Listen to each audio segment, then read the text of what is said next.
तो मैं आपको जीमेल के बारे में एक इंटरेस्टिंग चीज़ बताता हूँ। जीमेल में ना एक कॉन्फिडेंशियल मोड होता है, जिसे अगर आप ऑन करके किसी को भी मेल भेज रहे हो तो वो बंदा जिसने आपके मेल को रिसीव किया है वो ना तो कभी उसे फॉरवर्ड कर पाएगा, ना ही कभी उसे प्रिंट कर पाएगा।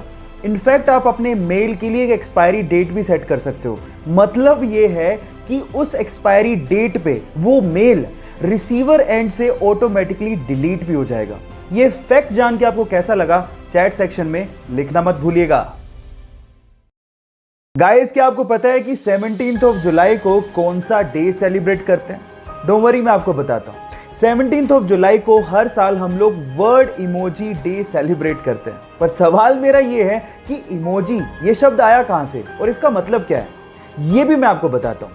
एक्चुअली इमोजी एक जापानीज वर्ड है जिसमें ई का मतलब होता है पिक्चर और मोजी का मतलब होता है कैरेक्टर या फिर लेटर। अब ये तो आपको पता ही होगा कि इमोजीज स्मॉल डिजिटल आइकन्स या फिर इमेजेस होती हैं जिनको हम लोग इलेक्ट्रॉनिक कम्युनिकेशन में आइडियाज को या फिर इमोशंस को एक्सप्रेस करने के लिए करते हैं। ये नॉलेज आपको कैसे लगी, चैट सेक्शन में लिखना मत भूलिएगा।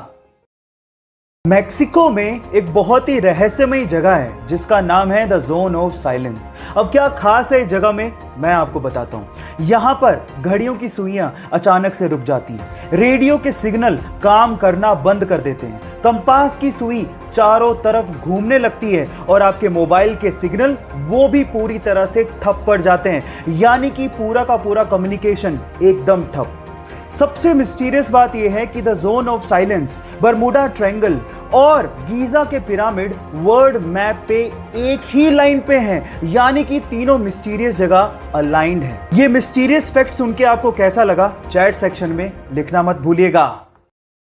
इराक में जब रात में खुली सड़कों पर लगने वाली दुकानें बंद हो जाती हैं तो जो लोग किताबों की दुकानें सड़कों पर लगाते हैं वो अपनी किताबें सड़कों पर यूं ही खुला छोड़ के चले जाते हैं और घर पे जाके आराम से सो जाते हैं। अब आप लोग कहेंगे कि किताबें खुली सड़क पर यूं ही पड़ी हैं तो क्या चोरी नहीं होती?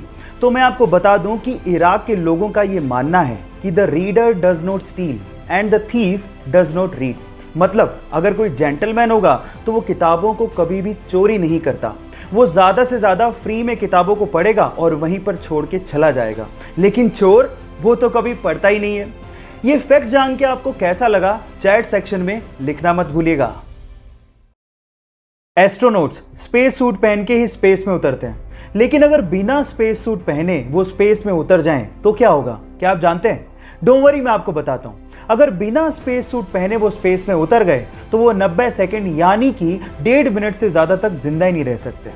थोड़ी ही देर में होगा कुछ यूं कि उनके बॉडी के अंदर, उनकी स्किन में यूवी रेज पेनिट्रेट करना शुरू कर देंगी और उनका शरीर फूलने लगेगा। लेकिन वो फटेगा नहीं क्योंकि ह्यूमन स्किन इलास्टिक होती है। लेकिन मेन चीज ये है कि उनका पूरा शरीर बर्फ में बदलने लगेगा क्योंकि स्पेस बहुत ही ज्यादा ठंडा है।